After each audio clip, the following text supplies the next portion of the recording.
All right, 3DMJ fam. So we all love ourselves a little clean eating. We all kind of do it, right? Yes, most of our peers were the weird ones with like just different things in our fridge, right? But you can definitely take that too far. And there's an actual term for that, and that's orthorexia. So I'm going to be completely honest with you guys. My guys, I'm sure they will as well. But we've all been through our bouts of that, especially early on as we're trying to figure things out. And then you kind of correct and you get to a more balanced place that still allows you to just stay loyal to your goals. Nevertheless, it's some tricky terrain. It can be really a really murky time in our lives. So I guess I won't kick it off. I want to hear probably. I think Brian has an interesting story with when it comes to or orthorexia and maybe eating canned tuna in porta potties or not. Well, Not saying it happened, but might yeah, have. allegedly. Um, yeah, no, I think we've all been there. I know for me, yeah, I was working construction one summer, like back in college, and maybe Steve, I'd be curious if this would technically be considered orthorexia, but I was, I was trying, it was very important to me at the time to be eating like every 3 hours, like on the dot, and unfortunately, it didn't align with the company's break schedule. And so I would like sneak off and a couple times had to eat tuna tuna fish in the porta potty, just standing there to get my protein in. I'm not proud of it. But that was more not because I was like thought I had to eat tuna, but I guess orthorexia can spread to things like meal timing as well, I suspect. Or maybe not. But either way, it was disordered in some in some capacity. Yeah, and maybe a good place to even start with this is just for those who don't even know what orthorexia is. It's basically just an obsession with healthy eating.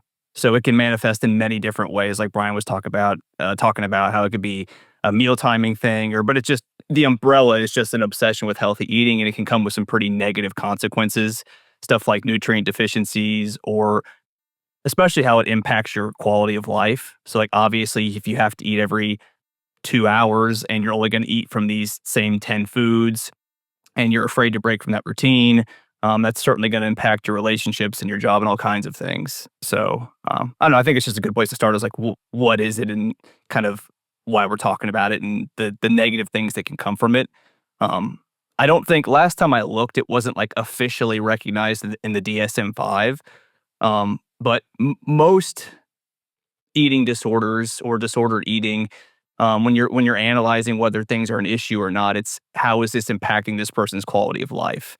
So it's like somebody could be doing something funky like eating every 3 hours, but like if that's all they do and like they're still able to like think about the rest of their life and have good relationships and all that stuff, it might not be a big deal. But if it's a collection of behaviors, obsessive thoughts, and things that are really impacting their quality of life, and again, and even on the physiological side with like nutrient deficiencies and how that can affect your overall health, that's when things become a problem, which would be good to address. Yeah, in my case, it was the loss of self-respect. But I was very anabolic, obviously. Yeah, when it comes to anything eating, I think like where I personally would draw the line and what kind of helped me correct over years was just, um, well, how do I feel about myself when I do this? Right? Like not just from a bodybuilder perspective, but it's a little bit more globally. And then how do I react when I can't do it as well? Right? So sometimes it's not necessarily the behaviors, but yes, how they make you feel. And I think during my stretch with it, a lot of it was just I knew the foods that bodybuilders ate, things like chicken breast, some orange roughy, certain fishes, right? The sweet potato, the peanut butter, eggs, egg whites, green beans, spinach. And anything that like I didn't eat that was under that umbrella almost felt like I was potentially not adding to my pile of progress. So I'd do it as frequently as I could. And when I couldn't, it was less from a health. It wasn't because I was health conscious necessarily, because I was quite young when I started. Health just kind of came as a default of being 21. But more so, it made me real nervous that I was wasting time, that I wasn't getting the most out of myself. And this is where, little by little, you learn more. Like Brian, I think eventually, he figured out that, hey, you could be a little bit looser with your protein timing, and it's not necessarily going to impact things negatively so long as it's, reasonable. Um, and that's kind of how I started to, like, you get curious at a certain point and you start removing the little funky behaviors that they are conflicting with the other things you want to do. But there was a good stretch of time there where I did hit the sweet spot with that, where I was enjoying what some people would look at and be like, dude, you have a problem. You're orthorexic, assuming they even know what that is, right? Like, I was enjoying the way I was living, but then eventually, yeah, I think uh, when I tried to contest prep and those things got a little worse, it was my first contest prep. That's kind of where I decided, okay, I have to look for more efficient ways of doing this. Like, I thought some guy at my first show was crazy because he had like oats the day of the show. Like, that's where I was at. I'm like, dude, you're such a like genetic freak. You look like that and you had oatmeal this morning. Uh, that's how confused I am. So I think a lot of the times, like, bodybuilders end up here because they have the best of intentions. They want to maximize themselves, but they just don't simply understand the rules of the game. What actually matters versus, what sort of rituals you're participating in that aren't really necessarily impacting your bottom line the way you think they are.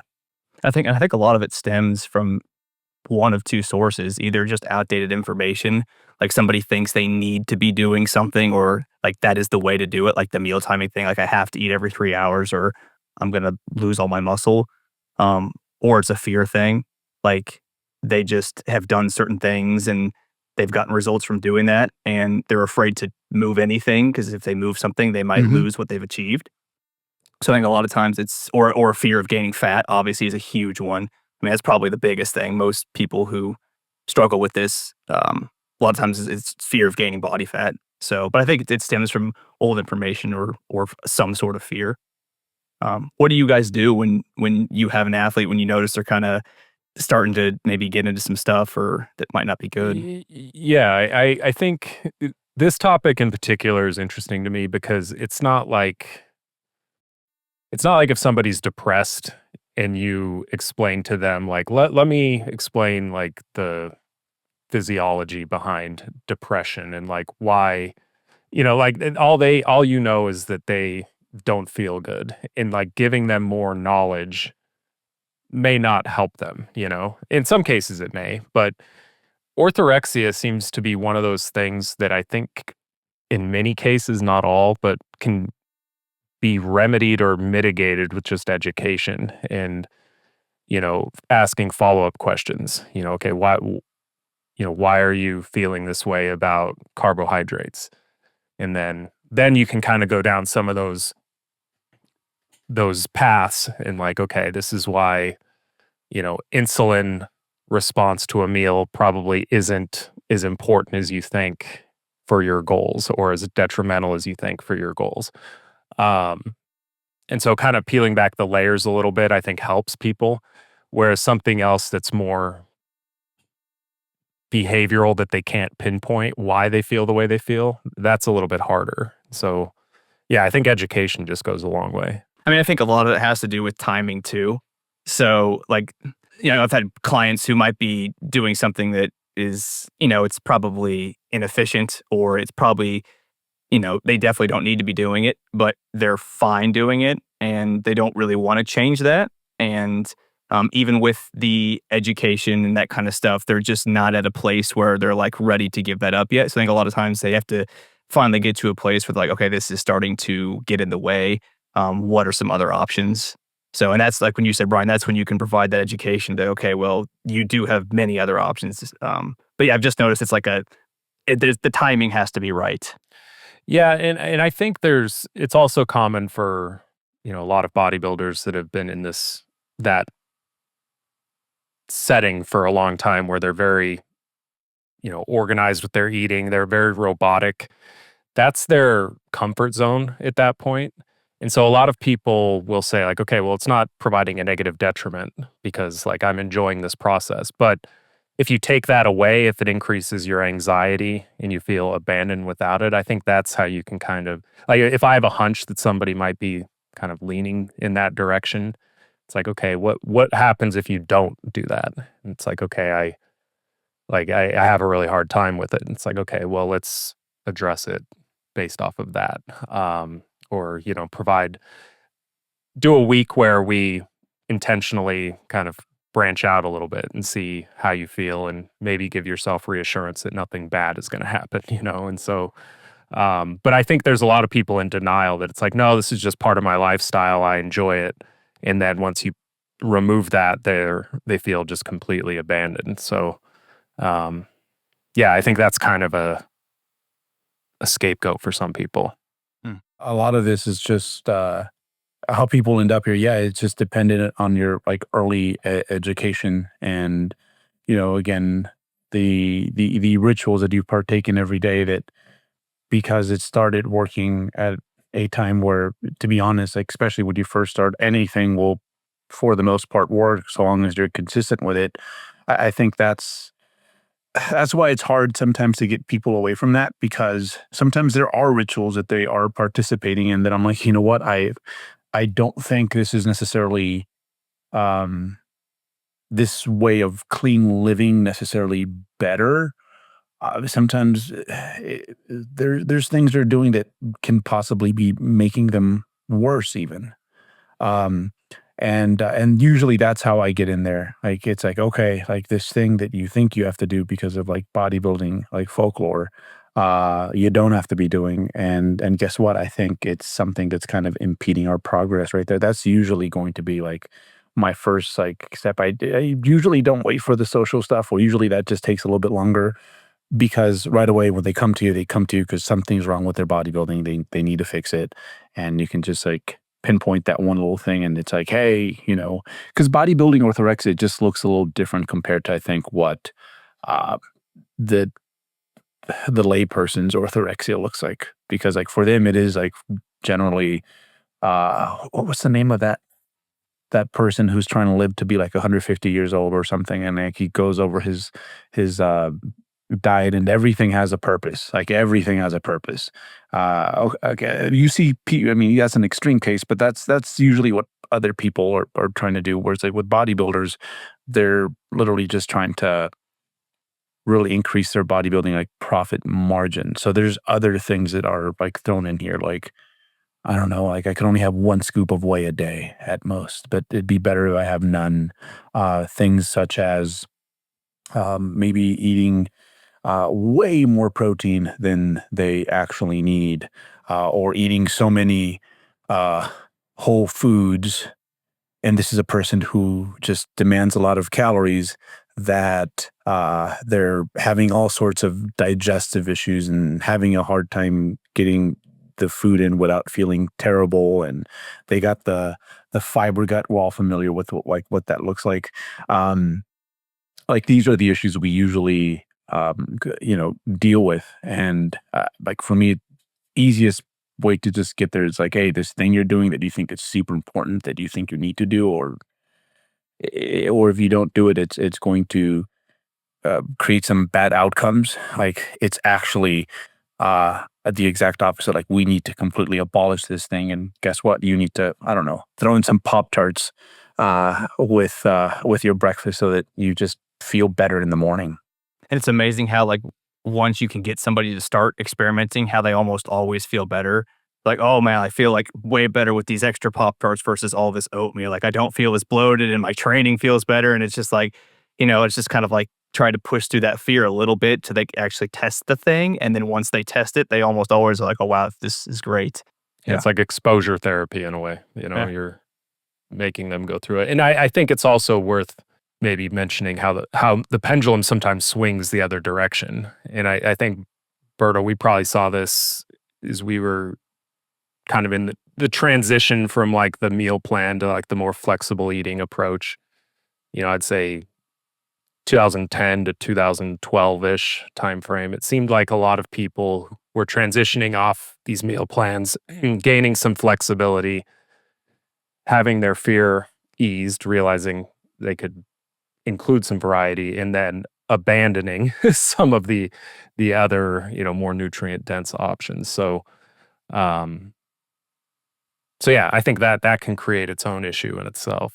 Yeah, we added to that generation, or at least I know I did with some of the things that I was posting. I mean, I still personally do things that would be considered mildly orthorexic to a lot of people.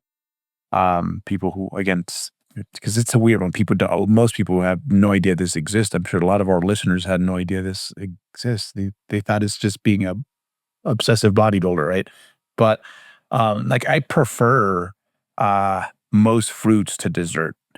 I genuinely do. Like I do. And but it comes from like now compared to, when what fruits did I eat when I was a bro? I think I could eat bananas. I think bananas and blueberries were accepted.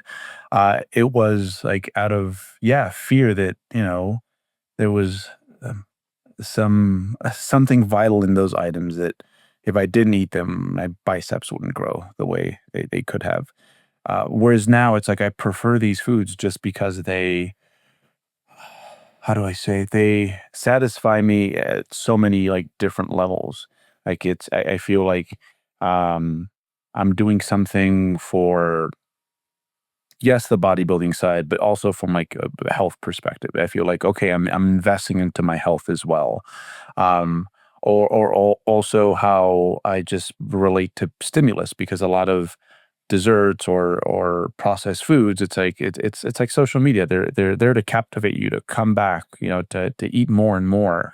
Whereas and I said this on the powerlifting podcast, it's like a lot of people, the way they eat is it's like cartoons, they eat cartoons is the analogy I use, because like a really good, complicated, nuanced TV show, it's like sometimes you don't know who the good guy is, who the bad guy is, characters that you used to hate, you love. Uh, and that's kind of how life is. And that's kind of how I like my eating to be. It's like, sometimes the strawberry is great, sometimes it's not. At the end, it's like how much hedonic pleasure should you derive from foods. So it's just like multi-dimensional to me, and it's put me in a place where I would much rather eat a bowl of cherries than a bowl of ice cream, like any day. Like that's just too plain, it's too simple, it's one dimensional. I feel like that does, but I got there in a pretty complex way. Whereas like before, it was just a decision based off fear that something terrible was going to happen if I didn't eat bananas or blueberries. So yeah, like my fridge looks funny, and I think that's one of the reasons that I'm able to maintain a pretty reasonable body comp year round. But it's the way I like to live. But like when you ask me the right questions, it's like, okay, I have some answers this time for you. Like and most importantly, it's like I rotate items. I think that's something that a lot of and behaviors that a lot of bodybuilders that suffer with this, they don't do. It's like it's 5 meals or a bust, right? It's like these 10 foods or nothing else. So yeah, I eat very clean, but it's within the but I'm very flexible at the same time. So you'd say the biggest difference between then and now is now you just eat this way because you genuinely prefer to eat this way. Or before it was like there's a lot of fear-based decisions and eating habits, where now it's just generally what I prefer. Like that's yeah. Yeah, it's just it's an adult decision that I'm making. That's all it is. It's like I'm thinking it is a collection of things that like brought me to this place. I have the answers. Like it's something that is empowered by fear. It's powered by education over the years. But still, man, most of my regular friends, I just had one stay over with me. Like they see my fridge and they're like, "Dude, are you like in prison? Like what is this? It looks like, I don't know, like we opened the fridge of The Sims or something like that." But it's like, no, this is just where I ended up. I genuinely love eating this way. If you want to go have pizza, I'll absolutely go have pizza with you, and it doesn't stress me. That just wasn't the case like before. Yeah, it definitely sounds like a good place to get to. I think it's more the way I conceptualize it is you have this fear that's unjustified, or you're implementing more constraints than what's necessary for your goal. And so I think sometimes people will get anxiety eating a certain way, but in some cases maybe they shouldn't be eating that way, based on their goals. And so I think that's an important distinction to make, is because somebody in prep, just because maybe they have anxiety going out to eat and having pizza, it's like that makes more sense. That's probably not so much a fear of the food itself. It's just, this doesn't support my goals right now. And I think that's a little bit different. But yeah, Steve, how do you typically approach it when you suspect somebody's heading in that direction, or is at that point? I mean, the first thing I try to do is just like I started with, like, is this impacting their quality of life? Like, is this impacting their relationships and their job and all that stuff? If it is, then yeah, I'll try to ask them, why they feel the need to do that, and then supply them with new, updated information.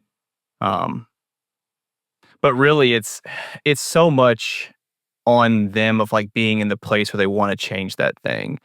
Because I don't know, there's a lot of people who are very up to date on like all the latest science, but they still do a lot of things they don't need to do, and they know they don't need to do them, but they still do them.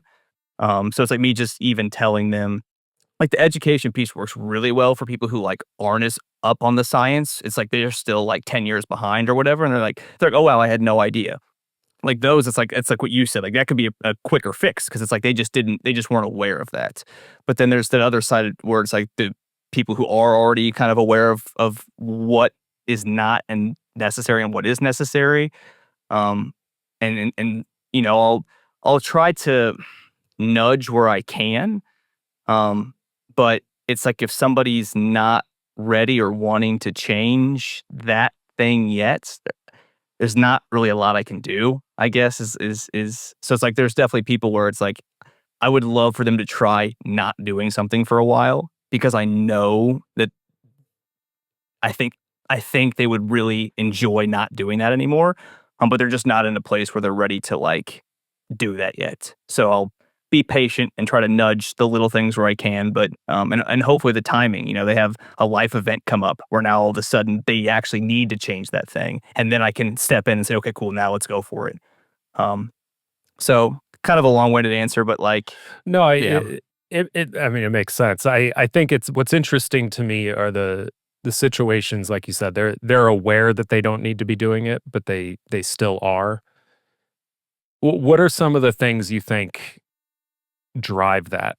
Like if objectively they understand that they don't need to, is it maybe like some compulsive behavior in some sense? Like this is like an obsession, not like true OCD, but like, is this something that they feel like they have to do just to feel comfortable and they don't know why? Or is it because if they fear it, it's for some reason, and sometimes they might not be able to pinpoint it. in my experience, it all leads back to fear. So it's like Yeah. either fear of gaining body fat. They used to be really overweight when they were a kid and they got picked on, and they did some things and lost a bunch of weight and they feel great about it. But they got that way doing some things that they didn't need to do, but they're afraid to give those things up. So it's like they are terrified of gaining body fat again. That's a huge one. And then Berto mentioned earlier, it's like there's people who are afraid of, like, if I don't do this thing, I'm not going to be maximizing my progress in the gym. I'm not going to be maximizing the rate I could put on new muscle or my strength or whatever it is. But it's that fear of either regaining body fat or not maximizing something. But it's in my experience, it's at that point when it's like somebody knows they don't need to do something, um, and they're still doing it, and they're not still doing it because it's not having any issues. Like it's still, maybe it is having issues, but it's the fear that's Yeah. it's why they're still doing it. Because like I said, if it's not creating any issues, like let's say somebody doesn't know, like I already mentioned it, they know they don't need to eat every 3 hours, but like they like the way that feels and it's not negatively impacting anything. That's like cool. Like I'm not gonna, it's whatever. Like I might mention like, hey, if you ever want to, try something different, that's completely unnecessary. I'll word it better than that, but like it's not necessary and that kind of stuff. But like if it's not having any negative effects, it is what it is. But it's like if it's having those negative effects, they're aware of it and they're still doing it. It's typically a fear of some sort, in my experience. Yeah, makes sense.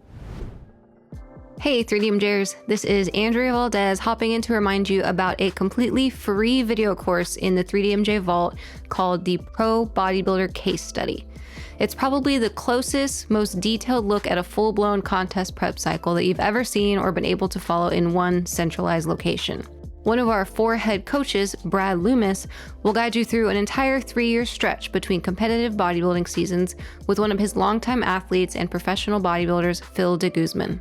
We are so grateful that Phil let us use him as a subject because he and Brad kept phenomenal records, both in their spreadsheets and visually with his progress photos, so that we could track his physique and body weight throughout the whole process.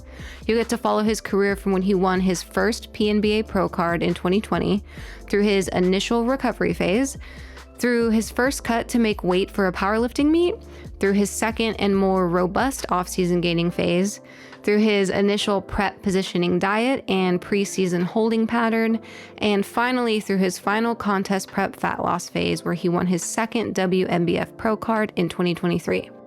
It's really such a unique perspective on not only what a time investment it takes to see the results of natural bodybuilding efforts, but also to see how we coach on a macro scale. In this case study course, which again is totally free, you'll get a sense of why we tell our future competitors they can't simply contact us just a few months before they want to get on stage and expect the best results possible. You'll see how Phil and Brad made their long-term timeline and how the big picture considerations allowed for the improvements they were looking for over a few years' time. This is also one of the big reasons that we've recently changed our coaching options and offerings here at 3D Muscle Journey. We know the value of getting athletes ready early and how it impacts their results down the line. So we created some more entry-level onboarding methods to set more people up for success like Phil's in the future. So this kind of leaves me with 2 pitches here. First off, like I've already said a bunch, go take the Pro Bodybuilder Case Study course. It's for free at 3dmjvault.com, and you'll get all the videos and be able to download Brad's presentation with all of Phil's plans and photos and everything you need to kind of see how this whole coaching machine works over time. And secondly, if you've ever thought of working with us for any goals in the distant future, we think that you should reconsider that and possibly get on the squad now to see how you and your coach can make the most impact together for the long haul. Now, of course, we offer competition coaching with weekly check-ins during the season and occasionally more touch points leading up to specific show dates. But now we also have some great onboarding options for non-competitors as well. There are some lower frequency bi-weekly check-in options and even some training only or nutrition only coaching selections for those who just need help with specific parts of their athlete journey. You can always find links for coaching details on our main website at 3dmusclejourney.com. And additionally, we've got those coaching details directly linked throughout Brad and Phil's course as well, in case you get inspired to sign up while watching the videos in real time. So go ahead and head on over to 3dmjvault.com and check out the Pro Bodybuilder Case Study today. That's 3dmjvault.com to get instant access. Thanks so much for listening and enjoy the rest of the show. Yeah, I think usually what I have to, because people are willing to do some pretty, or live pretty uncomfortably for the sake of making progress, especially in those early stages, like when you really want it, right? Like the pain of continuing in the same state, like body comp, body weights. It's just, you do anything to remedy that. The stuff they'll tolerate is just insane to the point where, they'll just tell you they're fine and they're good. So again, what I try to look for is just things or rules that are just like 100% make believe, that it's like, if anything, that's kind of like getting in the way of our bottom line. Because again, ours looks so different. It looks so different.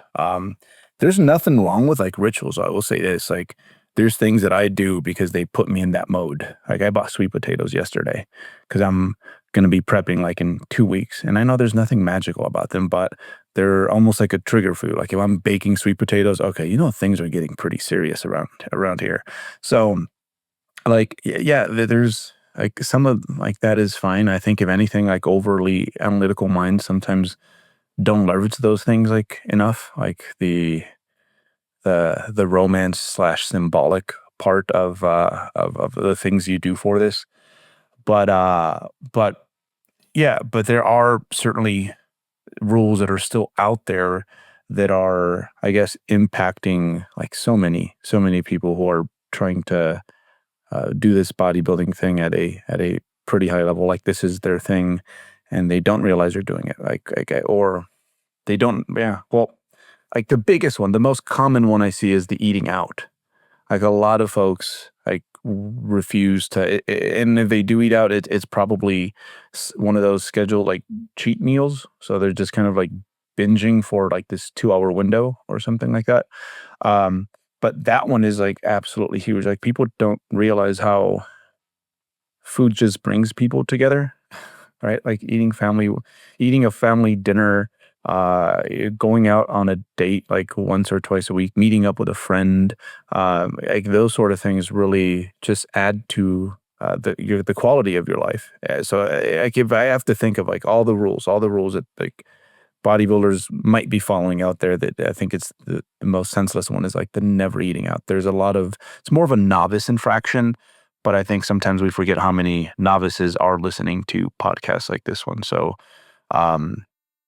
so we've done podcasts on this actually. Like it was actually, it was mislabeled, but we have one on doing just that. But I guess very briefly, guys, do you guys battle with that? Like with your athletes, like they refuse to, yeah. I think a lot of it is, like you said, they look at it as this like culinary celebration, you know, where it's like, I'm going to get my dopamine fix through as much food as I want. And yeah, I mean, you can do it if you just can reframe how you approach eating out. Like if you can just go have a regular meal, focus on the social aspect, like eat, even if it's a calorically dense meal, just eat that. Like you don't have to get 3 courses, you know, like even if you went over, 1,500 calories on the day, if you went out to a nice dinner or something with, at the end of the day, it's not so much that's the problem. It's the downstream effects of that. It's like, all right, well, let's go get ice cream now. And then the next day they're discouraged and it's like, okay, let's go out, get to a nice big breakfast. And it can just kind of snowball. But in isolation, if you just think like, yeah, I'm just going to go have a reasonably portion sized meal of my choosing, like it's not, and most people when they eat out, they don't do that. A lot of people will, be picking at other plates, getting appetizers. Not there's anything wrong with that, but it's like you can get away with so much with just basic moderation.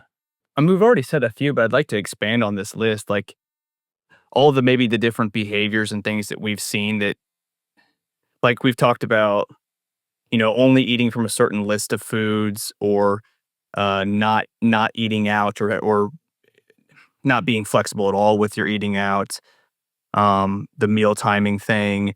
A common one I see is people who are terrified of eating fat.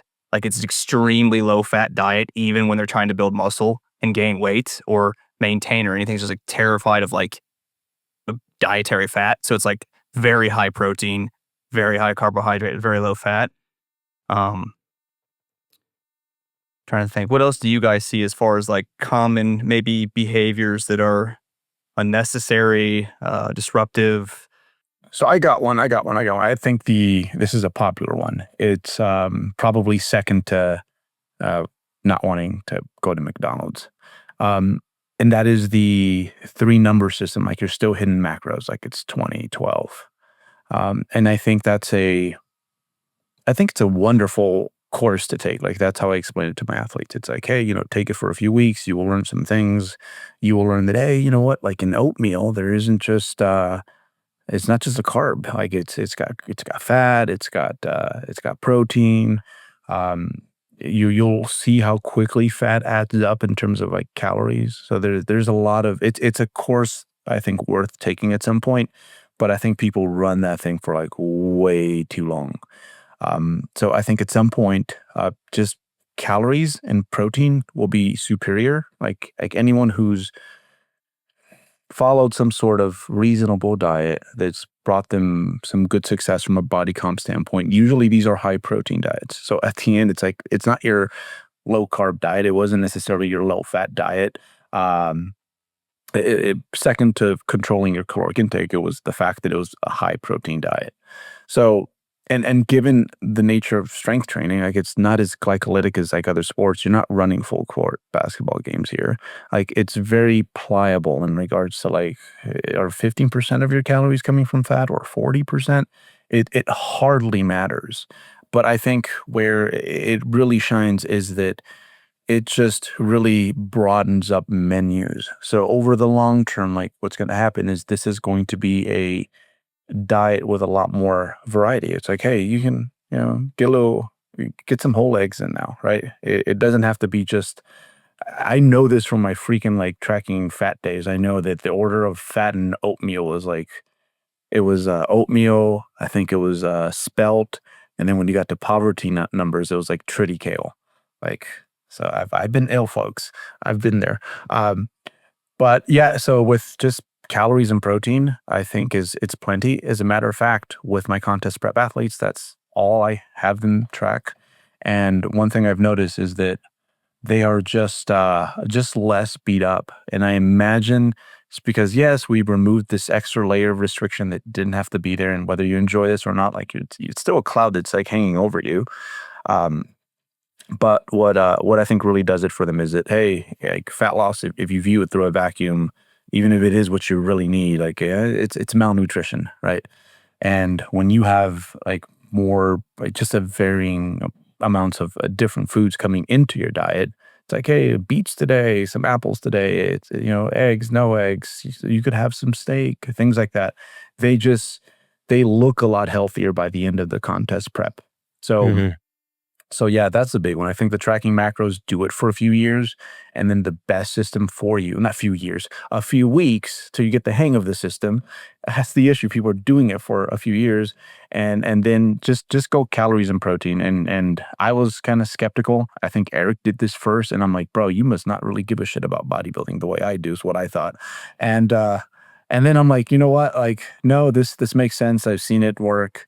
If you're worried about peaking, it's very simple. Your athletes are probably going to be tracking their carbs anyway. So you just kind of average that out. It's like, oh, okay, they were on like 210 the last few weeks, and then just kind of work off that anyways. But it's been a game changer for all my athletes, including the most like advanced version of thing we do, which is like the contest prep. And that's like, stop tracking your macros, just calories and protein will be sufficient.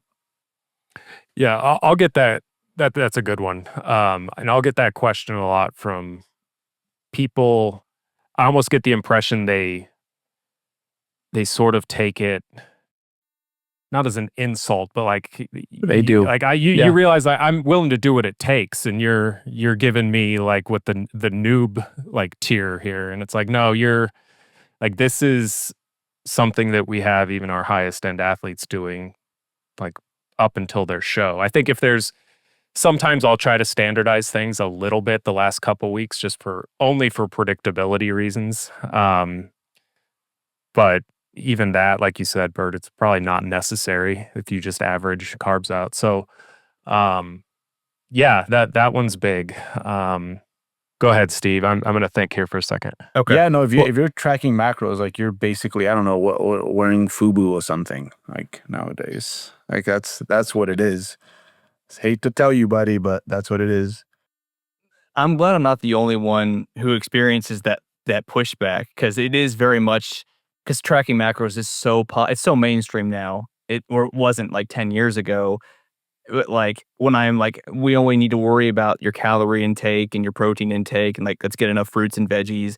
It's like, but like we're missing out. Like, what, like I can handle full macros, and it's just like, but it's not necessarily, I think it's the perfect example of like being more precise isn't necessarily better, and sometimes it's even worse. Yeah, I think in that situation, a lot of those people, it's a discomfort thing because they're coming off of tracking all three, and it's like, okay, now we don't have to do that. And they're like, well, I'm able to do it, so might as well do it, And so getting them away from that, it's pushing them out of their comfort zone, and that's probably that fear in that regard. But one thing specific to prep that I wanted to build off of Berto was that a lot of people, when they take that flexible or more flexible approach, they just conserve mental energy. Like the people that are getting peeled for shows, I mean, there's plenty that are tracking all three macros, but a lot of the people that we work with that are on, longer timelines for contest prep to, nice land the plane as smoothly as we can. Like if you're on that rigid of a structure that's unnecessary, especially if you're on that early on, like you're not going to make it to the finish line. And if you do, you're probably not going to be in a great place. And so I think people hear the word flexible and kind of assume it's synonymous with suboptimal in many cases. And in this case, it's definitely not true. No, same as you guys though. Like I get the same thing. It's like, it's like they want a fourth number even. It's like that's what they thought they were going to get from you. It's like, how many grams of alcohol? Give me 5. I'll do the ethanol and the fiber. Let's go. And I'll hit them to a T every day. Right. Yeah. Yeah. Or, I mean, here's another one where I don't know if this I think is more education related, when the macros on like a spreadsheet versus the macros in MyFitnessPal don't add up, and they get anxiety about that. But usually that's just a rounding thing, but I get that question quite a bit. And I can't remember the last time I've assigned 3 macros. And it's always like assigning 3 macros in and of itself kind of bothers me when I see that. But when it's like clearly just an algorithm that pumped out a number where it's like 223, 62 fat, and it's like, okay, this is, you're fooling yourself if you think that's like that level of detail is making any difference. And so that part bothers me. And then I'll have people even sometimes log like to a decimal point. Yeah. Like, and it's like, come on, and so I just want to just tell them, like, just round everything to the nearest 5. Like, don't even enter your carbs and fat sometimes. Just hard enter over the formula, the calories you got and the protein, and like, as long as you're getting enough fat, you're not in that situation where you're trying to avoid it at all costs, then you're probably fine. For real, so if you know someone's got a nutrition app out there, it's like, could you stop doing that? Because like we have to cure these people afterwards. Yeah. Like, can you just give them like a smooth number, like 5-10 gram window? Like that would be very helpful. But I get it because it's like they weren't born knowing this, right? So they learned it, they practiced it. It was hard work. So you almost feel it's like it's not the person's fault. It's like you learn the wrong thing sometimes, or sometimes, like I said, with the macros, I can see, like, I don't know, maybe even a week with the right person. Okay, you did it, you get it, you understand it. Like, let's move on. There's value in that. But so I can see why it's hard for them to like put it away, especially when, like, since they started doing that thing, they started to see all sorts of changes in their body, and they felt like they were in control for the first time. But it's just not necessary in the. What I always tell people is that, because sometimes they do feel insulted with like what I give them. It's like, hey, would you be okay if you got full-time money but like work 20 hours? Or do you want to work 60 hours for like full? And they're like, oh yeah, I wouldn't do that with anything else. So, all right, I see what you're doing for me. And it's like, yeah. And then eventually, if we do need to start making things more complicated, okay, we have space, we have time, we have bandwidth for it. But right now, we just don't need that. That's a good analogy. Yeah. Yeah. I like you can work less and make the same amount of money. Wouldn't you want to? You're not going to be hanging around the office asking, hey, anything I can do for you guys? No. Yeah. You go lift weights, right? Okay, so that's one. I mean, I guess I'll let you guys go. Is there another one that you guys can think of that is that maybe a listener out here up until this point has been like, yeah, that's other people, not me. Yeah, I got just a couple. Just because they're hot trends. So like gluten free, like people who are there's definitely people who should not be eating gluten. They had but it's just like a hot thing. So it's like some people they just hop on that train when they don't really need to. They have no physiological reason to. Or like no processed foods is a big one. Like or no dairy. Again, there's definitely people who can't tolerate dairy well. They either have an allergy or a lot of can't handle a lot of lactose. But like those are just like kind of common ones where yes, there's people out there with those conditions where they really should avoid or limit those foods. But then there's other people. It's like you really don't need to limit that based on your physiology. So those are just common ones I see. The processed foods one's a big one. Yeah, which again, we're not saying eat a ton of processed foods, but it's just this fear of I can never have any of it because processed food in itself, does X, Y, and Z.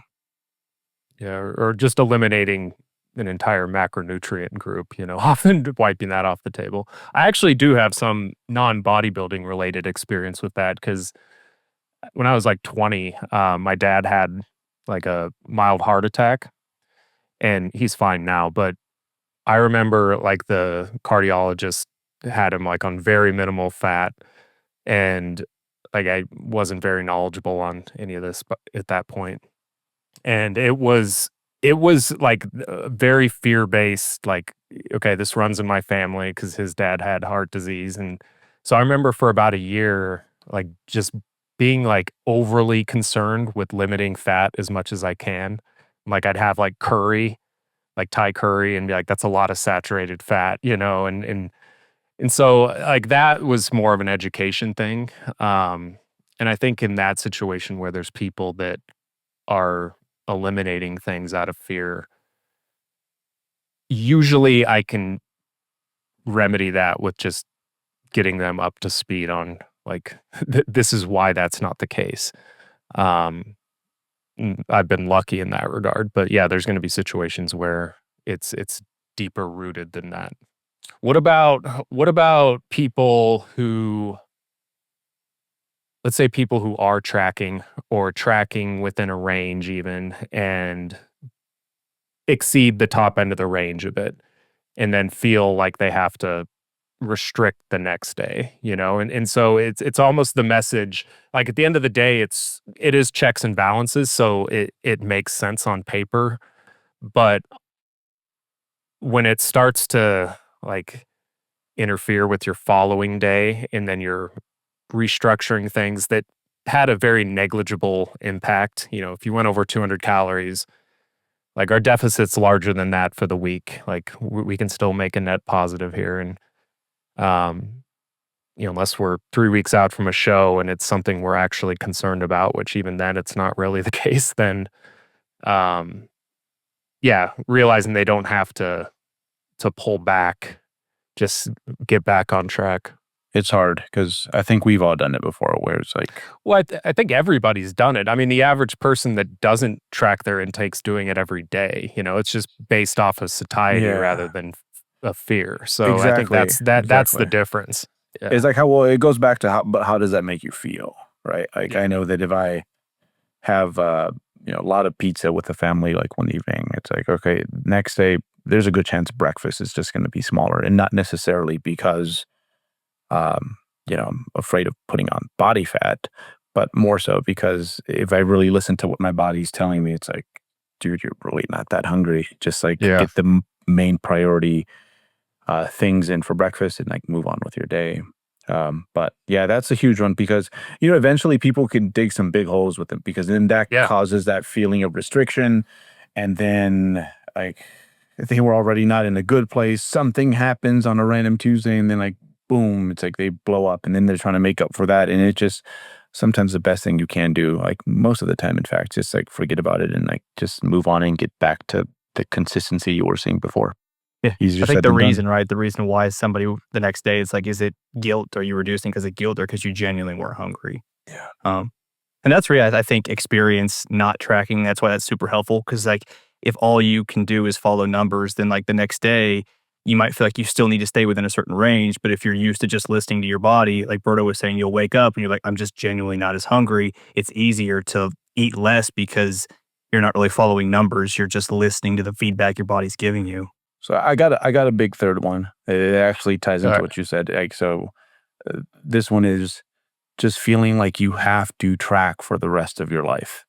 Like there might be like people, it could literally like it's like it's like anything else we've discussed. Like there's people who genuinely feel that if they don't track, something really bad is going to happen, right? They went from 250 pounds to 180 and they're like, but if I don't track, I just know I'm gonna end up back where I was.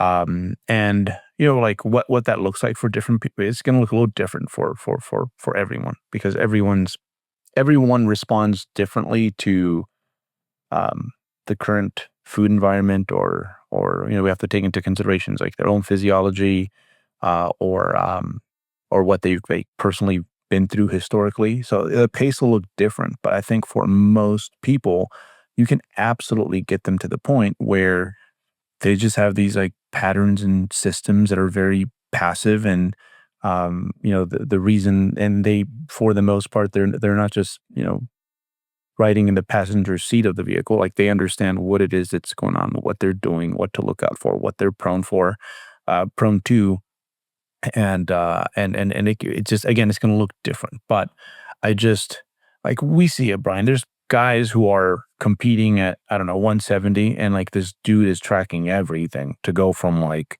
last push of the off season, which arguable might not be necessary, from 200 to 210. And it's like, oh, okay. It's like, okay, so I see 110 grams of fat you're on, right?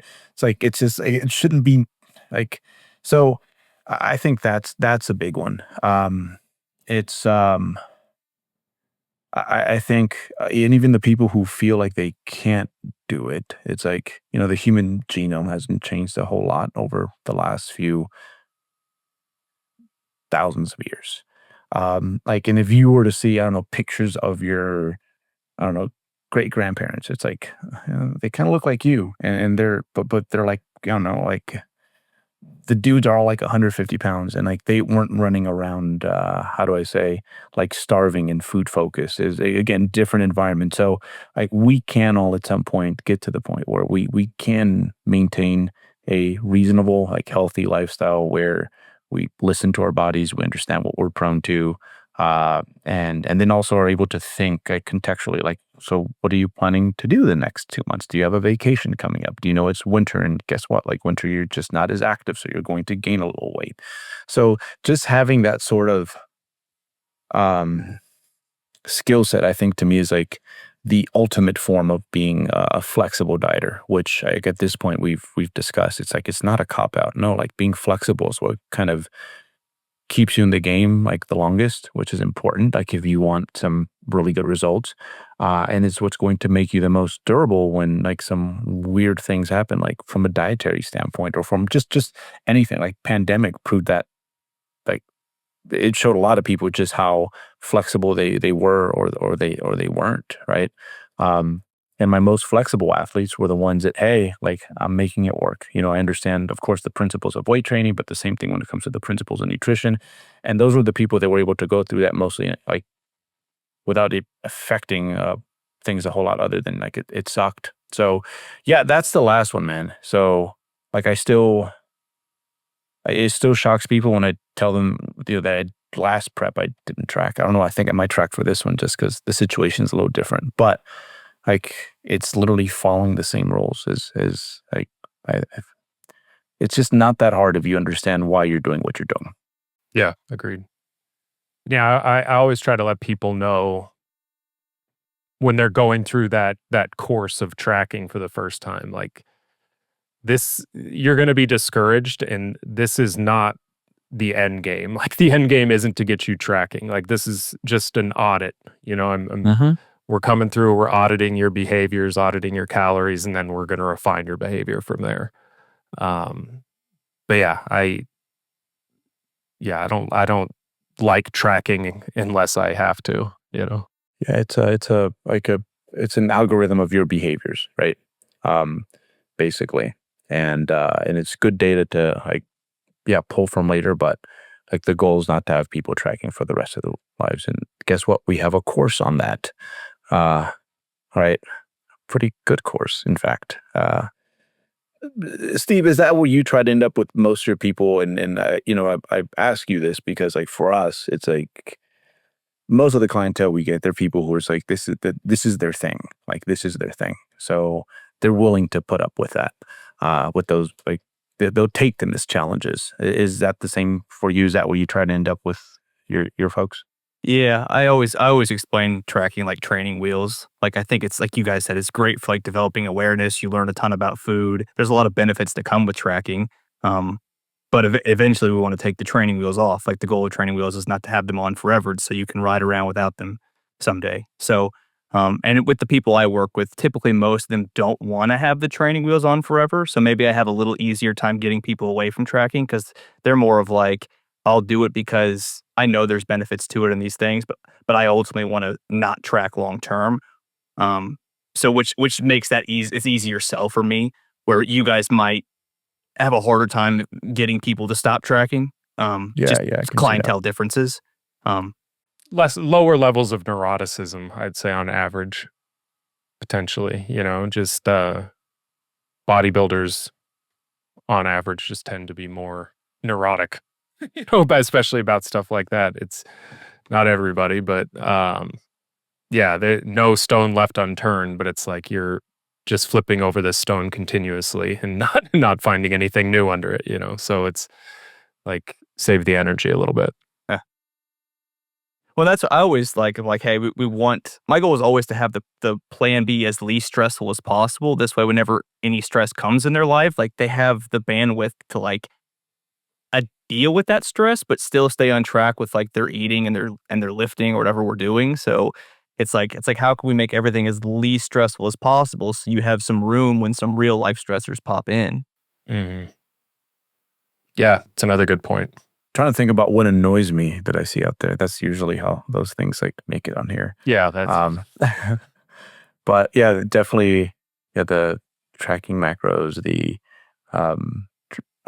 the tracking forever, like they're like the bottom line that I sell them with is like I see it as a benefit as a bodybuilder that I can be dynamic in that way. It's like, oh, I feel like I'm behind the recovery curve, I feel a little flat. It's like I can eat a little bit more, right? Same thing with like prep. If I'm like, okay, this is about how shitty I should feel at this stage, but I feel way more than that. Like, okay, pick it up. Or sometimes like, oh, the coast is clear. It's like the next 3 days, pretty low stress. You're not hungry. You've been sleeping well. Training's been good. Go for it. So I think if anything, it's a huge advantage. And people, I mean, they learn this in the gym before they learn this, like when it comes to like food, right? It's like if you're used to, I don't know, you do RDLs with 225 and today your back's like, nah, bro, like that's not in the cards. Like, what do you do? It's like the same thing. So there are advantages to being more dynamic and flexible with your intake. I'd say the only other one, and this one's just you do whatever you want with it, is just like protein intake and the timing of it. It's just not as important as like we once thought. So generally, what I recommend with people, it's like, okay, whatever your protein intake is, it's like whatever just causes you the least digestive harm, right? Because the difference between, well, I will say just carbs and protein. It's like we all here can pound away 100 grams of carbs very easily. No issue. 100 grams of protein, it's like, whoa, it's like, let's just chill and watch a movie, right? So with protein, it's more along that. It's like, okay, how can you pace that to make it work for you and your digestive tract in your life? And I just remembered there was old buddy of ours, Steve Kleba. Like he got into intermittent fasting. I'll call out Steve because he's my boy. So he was dealing with, it's like, minor eating disorder post prep, right? And so he got into hoarding his food towards the end of the day. And I'm like, I don't know if I like this from a protein synthetic perspective. Like, the glasses and, like based on like what they say up in the third floor, the scientist. And he was making the best progress of his life. And I'm like, I fucking hate that this is happening. Like, I'm like, I'm like, Steve, can you please have a protein like shake in the morning? He's like, no, because then it takes away from my calories. That's just where he was. But great off season. He was killing it in powerlifting. And then like ironically later that I was in off season too, but towards the end of my off season, I started kind of gravitating towards that because it just at the time it really simplified my life. Wasn't doing intermittent fasting intentionally. It's just I'd much rather take care of things and then just feast at night. That's where I was at. And same thing, I saw it was probably as a pro, like so I was already quite advanced at that point, like my best off season, I think, whatever I did from like 2012 to 2014. And same thing, it's like my protein was mismatched because at the time I found out I really enjoyed having like big cuts of meat pre-bed. Like that just made me feel good. So yeah, with the protein intake, it just doesn't seem to matter. And I think always like testing things through like that evolutionary lens like makes sense. Like if it just doesn't make sense, right? That if you know, caveman like hasn't eaten meat protein like in weeks, that his body would be like, you know what, like after 40 grams, bro, like I we're not going to use this to recover any of the lean body mass that you know you've lost the last few weeks. Just it makes no sense. So base it off like, yeah, not any specific pattern you might have heard out there, but just what fits with your life and your digestive tract primarily. Yeah. Then just train between two of them if you can. That's That's all. That's it. If you're training fasted, it's like maybe have some Gatorade and then have a meal after. You know, it's not. It doesn't need to be. You know, what kind of dextrin powder should I be getting? And you know, it's just there's layers of complexity that just aren't worth venturing into. Yeah. So yeah, that's probably the only other one is just like the protein timing. It's like because that's the annoying one. Like it can be annoying to like, hey, oh, they want to go to the lake today, but I have to lug all my dead animal with me. You know, like yeah, just helps a lot of people out. Any other rules? I mean, supplementation, I guess, is kind of in that category. Yeah. Might as well. Well, there's people who are taking an extensive list of supplements that maybe they found some protocol online, bought them all, started taking them, and they have no idea what's working, what's not, but they feel, you know, sometimes like you said earlier with the sweet potatoes, like it's like a catalyst for, you know, just getting in that right mindset. And I think I know for me, like when I was younger, getting a new supplement was kind of like that. You know, I would get this new supplement and be like, all right, shit's about to get real, you know? And so I think sometimes people are afraid to remove things if they, you know, and then it's just, you don't know what's moving the needle, if anything, which it probably isn't anything, you know, at least to a meaningful degree. So I think streamlining that is helpful for people. Yeah, the supplements, like people, they excuse my language. This has been a naughty podcast, but like they shit on pharma, right? Big pharma, but it's like the supplement industry. Like, dude, I think they make more money than the pharmaceutical companies, and a lot of the stuff they put out there is like we know it don't work. Right? Yeah. Well, it's a very small amount. It's like you justify buying that because you know what you're willing to spend like $40 a month for like an extra 2%. Like you've gotten to that point. So yeah, the supplement one is crazy. Supplements, and this is something because I do have to like walk athletes down or audit a lot of their supplementation. My first 8 years of bodybuilding, my base was built there. I think I spent like $400 on supplements, and this includes whey protein. You know, so you truly don't need it. On that note, Brian, because we're similar age, there was actually a guy that I had at some point who I had to get him off the Anaconda protocol. Yeah, what was that? That was the T Nation supplement. It was the T Nation. It was this whole the green Hulk juice stuff. I think that, and there was other things you had to take with it, but I think give or take, this was back in 2010, 11. It was like $400 or $500 a month on supplements. Yeah. So So Yeah. it was quite popular too. Yeah, it was. It was. So was like branched chain amino acids, like Extend, Civation had Extend. Yeah. Drinking 40 grams of branched chain amino acids a day, sipping them. It's like all the dye in it. It's just like your tongue's always blue. Yeah. Or like the creatine combinations with like 70 grams of sugar, like Yeah. Celtec. Oh Yeah. yeah. Jeez. Yeah. Celtec had Jeez. its moment. Like, Oh yeah. yeah. And I Yeah. think now it's just the pre-workouts. The pre-workouts are, they're just kind of at a hand. And most people who rely on them, it's like if you just stop taking it, like you'll suck for 3 weeks, but eventually you realize that you don't need it. See kids at my gym, it's like 6 p.m. and then like they're I feel like their mom. I'm like, oh, like mijo, no, what are you doing? Yeah, we help people consolidate their bodybuilding a little bit.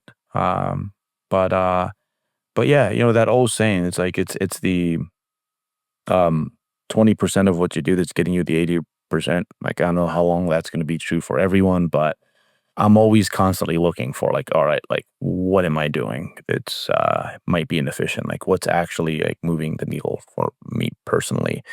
And when I think I'm done, I'm not done. Like if I go back to maybe what I was doing just 5 years ago, like around 2020 compared to now, it's like, oh shoot, I was quite inefficient. So just something you have to constantly ask yourself just to run a smoother operation. And at the end, yeah, it makes this a lot more pleasant. It interferes a lot less with other aspects of your life.